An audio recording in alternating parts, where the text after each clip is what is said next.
I thought my husband drowned 2 years ago, but last week I got a photo of him, alive. Since then, someone's been watching me, calling me, and now I think he's coming back. My name is Laura Weston, and for the last 2 years, everyone in this town has called me the widow on Cliff Road. It sounds romantic when people say it, like something out of a ghost story. The lonely woman in the big white house by the sea, her husband swallowed by the waves one stormy night. They lower their voices when they say it, as if my grief might still be listening. But here's the truth. The one I've never said out loud until now, the sea didn't take my husband. I did. I still remember that night like it's trapped in my bones. The wind was screaming through the windows, the kind of howling that makes the glass tremble. The waves were wild, white-capped and furious, and our dock lights kept flickering, strobing against the rain. Daniel was packing his gear, muttering under his breath, his jaw tight the way it always was when he was angry. He said he needed air, that he was sick of this house, sick of me, sick of everything. He grabbed his keys and his jacket, and I just stood there at the doorway, barefoot on the cold tile, watching him. The whole time I kept thinking, go ahead. Go take your damn air. Maybe the ocean will listen to you better than I ever could. I didn't follow him. I didn't stop him. I didn't even say goodbye. That was the night the storm swallowed him whole. The Coast Guard said his boat capsized sometime after midnight. They found pieces of it 2 miles offshore. Splintered wood, an empty fuel can, one of his boots. His body never washed up. For weeks, the town searched the coastline. Volunteers, divers, dogs. I stood there every morning, wrapped in his old flannel jacket, pretending to hope, pretending I already knew the ending. People brought casseroles, flowers, pity. They hugged me with their sad, careful arms. Laura, he loved the sea, they said. He died doing what he loved. And I smiled because that's what a good widow does. The funeral was empty, no coffin, just a framed photo of Daniel on a folding stand. He looked perfect in that picture. Handsome, clean. Like the man he used to be. Not the one who yelled, who lied, who broke things when no one was watching. Everyone said I was so brave, so strong. I wasn't strong. I was relieved. People always talk about grief like it's heavy, like you're dragging around a stone that crushes you a little more every day. But mine felt different. Mine felt like oxygen. The first morning after the search ended, I woke up and realized I didn't have to check my phone every 10 minutes to see where he was. Didn't have to measure my words, didn't have to keep my voice small so I wouldn't set him off. I could just breathe. The house was quiet for the first time in years. The silence didn't scare me. It felt like peace. Daniel and I met in Boston, back when I thought I knew what love was. He was magnetic, confident, charming, the kind of man who could walk into a room and make every conversation bend toward him. I was 24, fresh out of college, working 2 jobs, desperate for something that looked like stability. He had that look, neat suits, easy laugh, expensive watch. He told me he loved how soft I was, how simple. Back then, I thought that was a compliment. We moved to Maine after we got married. He said he wanted to get away from city chaos. I didn't realize until later that he just wanted isolation, fewer eyes watching. He bought this big old house on the cliffs overlooking the Atlantic. The first time I saw it, I thought it looked like something from a painting. The white trim, the gray shingles, the porch that faced the horizon. Now it just feels like a mausoleum. The cracks started showing after the first year. He became controlling, small things at first. What I wore, who I talked to, how long I spent at the grocery store. He'd say, Laura, you know I just worry. It's not safe for women to be out alone so much. But then he'd come home at 2 a.m, smelling like perfume that wasn't mine. He handled the finances. You're not good with numbers, he said, once, smiling like it was a joke. My paychecks went straight into our joint account. When I needed something, I had to ask.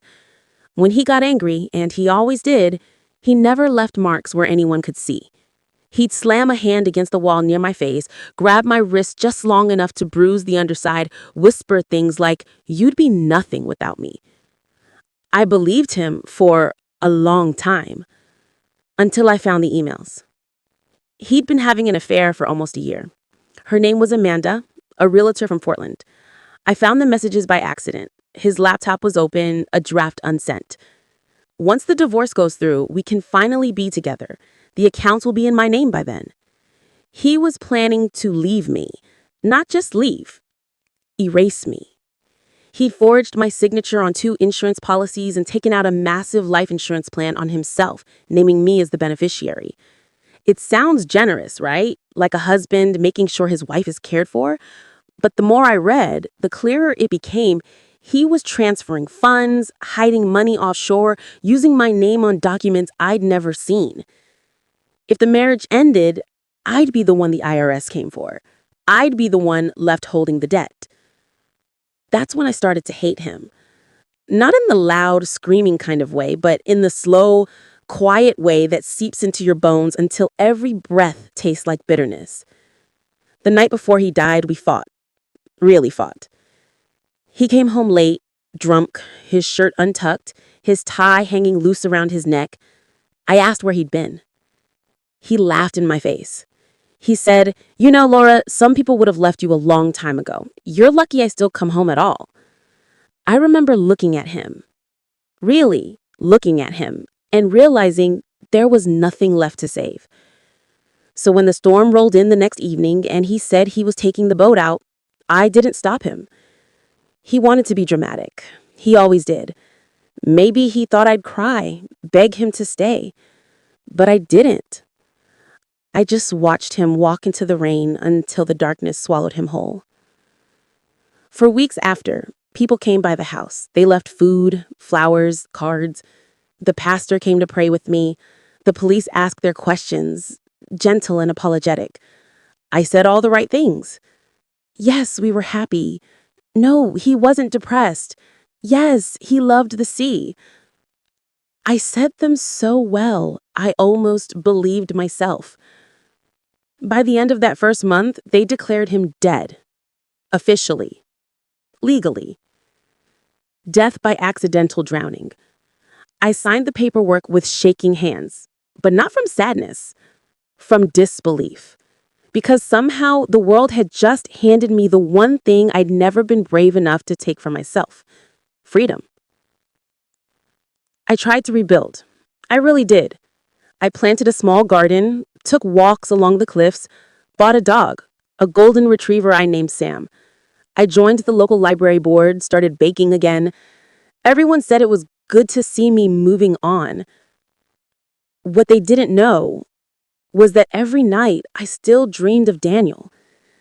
Not as he was, not the man from our wedding photos, but the one who glared at me across the dinner table, the one whose voice could turn my whole body to glass. I thought I'd finally buried him. Until last week. It was a Tuesday, cold, windy, the kind of day when the sea feels closer than it should. I was coming back from the post office when I saw it. A plain brown envelope sitting on my porch. No return address, my name printed in neat black letters. Inside was a single photograph. It was Daniel. He was standing on a dock, smiling at someone behind the camera. His hair was shorter, his beard trimmed. He looked older, but unmistakably him. The date stamped in the corner, 6 months ago. I remember the way my heart stopped, the way my hand started to shake so hard I dropped the photo. It fluttered to the porch like a dead leaf. For the first time since that stormy night 2 years ago, I felt the same cold wind crawl down my spine. I whispered, "You're supposed to be dead." But deep down, a small, terrible part of me thought, maybe the sea didn't take him all along. When I saw that photograph, I swear, for a moment, my heart just stopped. The edges of it were damp, like it had been touched by rain, Or maybe by hands that came straight from the sea. I stared at it for so long I forgot to breathe. Daniel, smiling, alive? Or maybe something that looked like him. The date in the corner was 6 months ago. 6 months. It couldn't be real. I buried that night in the deepest part of me, the storm, the silence, the way I didn't stop him. I told myself again and again that the sea took him, not me. But now, that picture, that smirk, looks like proof that he had crawled out of the ocean just to find me. I didn't sleep that night. Every creak of the old house made my pulse jump. The wind rattled the shutters like knuckles tapping against glass. Sam, my dog, kept pacing near the door, whining under his breath. Around 3 a.m., I made tea, just to have something to do with my shaking hands. I kept the lights low, staring at the photograph on the kitchen table. I turned it over for the 100th time. Blank. No note. No message. Just my name on the envelope. I thought about calling the police, but what would I say? My dead husband mailed me a selfie? Even I didn't believe it. By morning, I'd convinced myself it was some sick prank. Maybe someone from the insurance company. Maybe a cruel joke from the girl he'd been seeing, Amanda. So I drove into town. It was cold and foggy, the kind of gray that makes everything look like it's fading. I stopped by the post office, handed the clerk the envelope, asked if anyone remembered who dropped it off. She frowned, turned it over in her hands, then shook her head.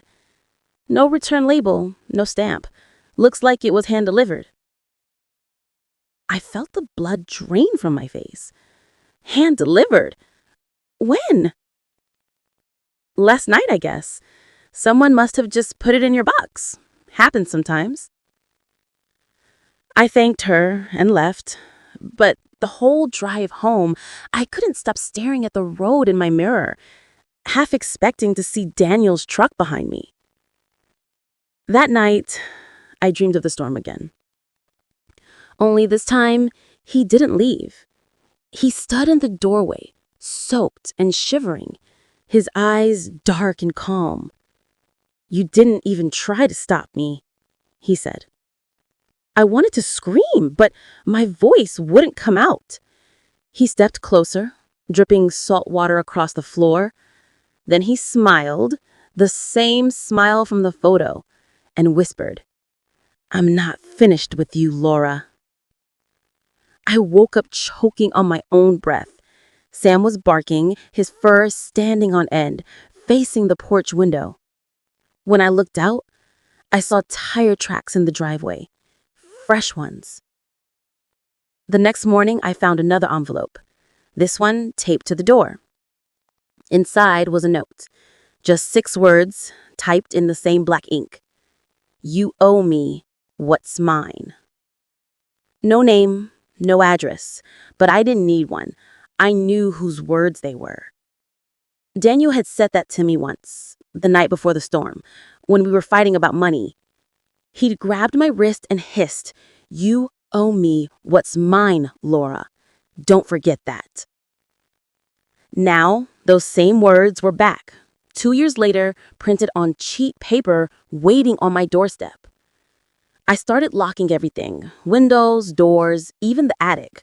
I kept the lights on through the night. The neighbors noticed. Old Mrs. Carver from across the lane came by one afternoon with a casserole. "You all right, dear?" she asked. "You've looked pale lately." I lied, said I caught the flu. But when she left, I stood at the window and watched her drive away, and something in me snapped. I went down to the basement, the one place Daniel used to forbid me from entering, his workshop, he'd called it. I hadn't stepped down there since the night he died. It smelled like dust and salt and oil. His tools still hung on the walls in neat rows, but the workbench, the one by the window, was covered in papers. Insurance receipts, bank statements, letters. And one thing I'd never seen before, a small black notebook. Inside were pages of numbers, names, notes, all in Daniel's handwriting. Some were about the insurance plans, but others weren't. There were mentions of cash drops, offshore accounts, and something labeled only Project Greywater. I didn't understand any of it. But then I saw a line that made my stomach twist. If anything happens to me, contact MH. No full name, no address, just initials. I looked through the rest of the book, and then something fell out from the back cover. A small photo, folded in half. It was Amanda, smiling, pregnant. The date on the photo? 1 week before Daniel's accident. I felt like the air had left the room. If that photo was real, if she was carrying his child, then what I thought was freedom might have been something else. Maybe he didn't die at all. Maybe he just left. And now maybe he wanted his old life back. I tried to track her down, Amanda, but her number was disconnected, her office shut down. When I called one of her old coworkers, they said she moved somewhere down south right after Daniel's death. When I saw that photograph, I swear for a moment my heart just stopped. The edges of it were damp, like it had been touched by rain, or maybe by hands that came straight from the sea. I stared at it for so long I forgot to breathe. Daniel, smiling, alive, or maybe something that looked like him. The date in the corner was 6 months ago. 6 months. It couldn't be real. I buried that night in the deepest part of me, the storm, the silence, the way I didn't stop him. I told myself again and again that the sea took him, not me. But now, that picture, that smirk, looked like proof that he had crawled out of the ocean just to find me. I didn't sleep that night. Every creak of the old house made my pulse jump. The wind rattled the shutters like knuckles tapping against glass. Sam, my dog, kept pacing near the door, whining under his breath. Around 3 a.m., I made tea just to have something to do with my shaking hands. I kept the lights low, staring at the photograph on the kitchen table. I turned it over for the 100th time. Blank. No notes, no message, just my name on the envelope. I thought about calling the police, but what would I say? My dead husband mailed me a selfie? Even I didn't believe it. By morning, I'd convinced myself it was some sick prank, maybe someone from the insurance company, maybe a cruel joke from the girl he'd been seeing, Amanda. So I drove into town. It was cold and foggy, the kind of gray that makes everything look like it's fading. I stopped by the post office, handed the clerk the envelope, asked if anyone remembered who dropped it off. She frowned, turned it over in her hands, then shook her head. No return label, no stamp. Looks like it was hand-delivered. I felt the blood drain from my face. Hand-delivered? When?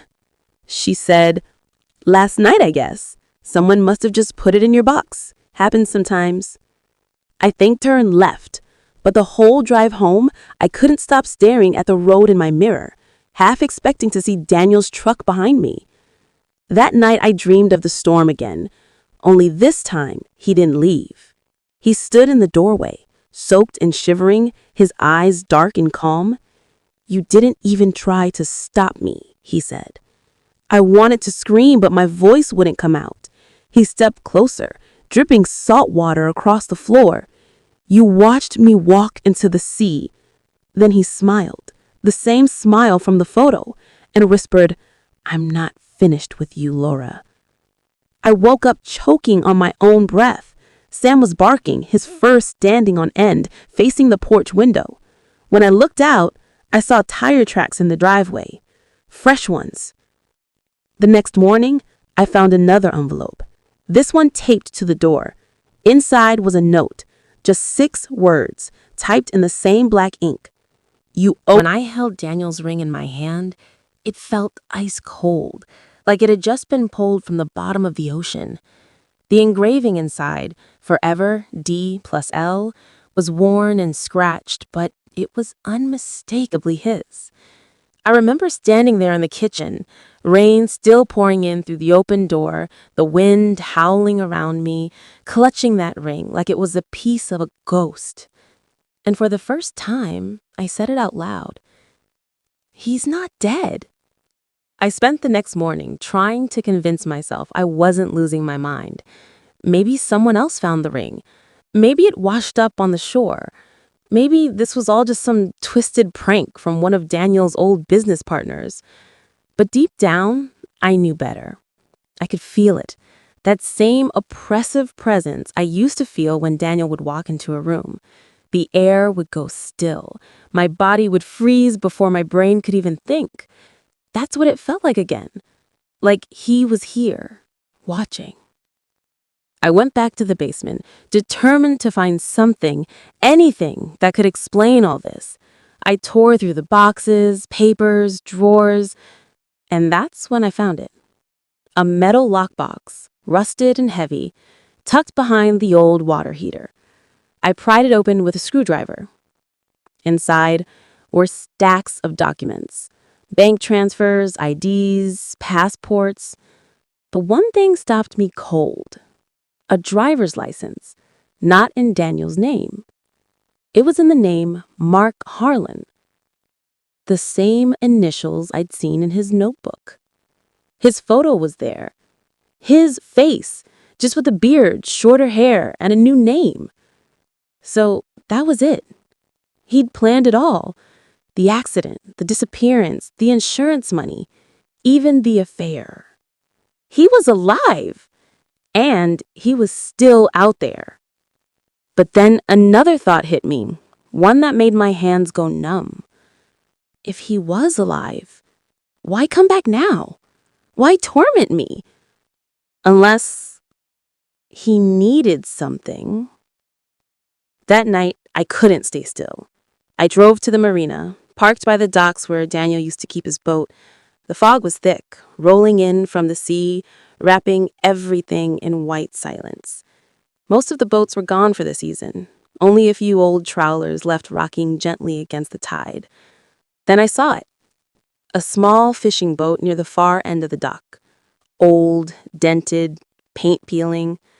But on the side, barely visible through the mist, I saw the name stenciled in Barry, fading black letters, Graywater. My heart almost stopped. That was the word from his notebook. I walked closer, my shoes clanging against the wet boards, each step echoing louder than it should have. The boat looked abandoned, a tarp half pulled over it, ropes frayed, seaweed tangled at the hull. But when I leaned closer, I saw footprints on the deck, fresh ones. And then, a voice behind me. "You shouldn't be here, Laura." I froze. It was him. Daniel. I turned slowly. He stood there, at the end of the dock, hands in his coat pockets, beard flecked with gray, eyes cold and calm. Older, leaner, but unmistakably him. For a moment, I couldn't breathe. I thought I was looking at a ghost. "Daniel?" I whispered. You're alive." He smiled. "I told you the sea wouldn't take me." I stepped back, shaking. "Why? Why come back?" He tilted his head. "Because you owe me." My throat tightened. "You faked your death. You left me with nothing but lies." He laughed softly. "You think I did this to you? You were the one who wanted me gone. You just didn't have the courage to do it yourself." I felt tears sting my eyes. "You made my life hell." "And yet," he said, stepping closer, "you took the money, didn't you?" He was right. I had. The insurance payout, the one that came after he was declared dead. I used it to rebuild, to survive. "You think freedom comes cheap? You built your new life on my grave." I shook my head.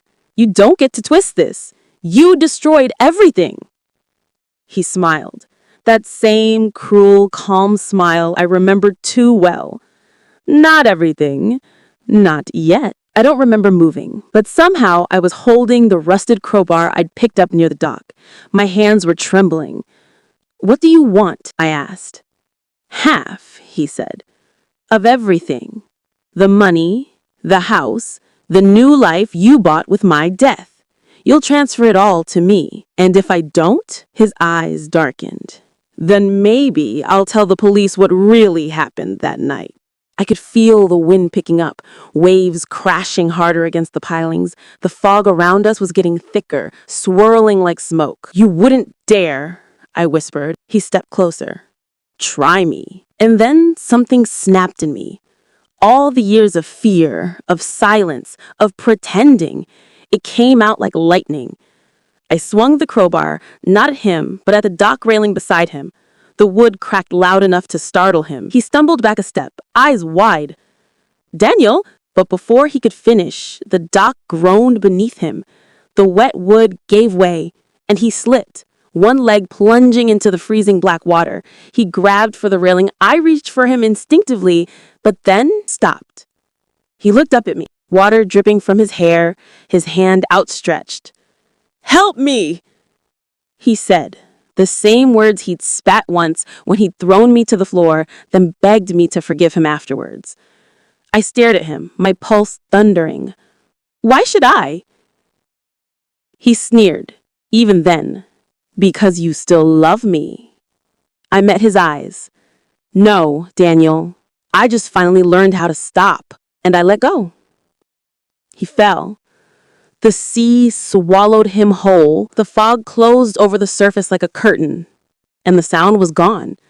No splash, no scream, no trace, just silence. I stood there shaking until my knees shivered. They never found a body this time either. When the police came the next day, after some fishermen reported seeing me at the docks during the storm, I told them I had gone there to clear my head, that I thought I saw something, but it was just the fog. They didn't question it much.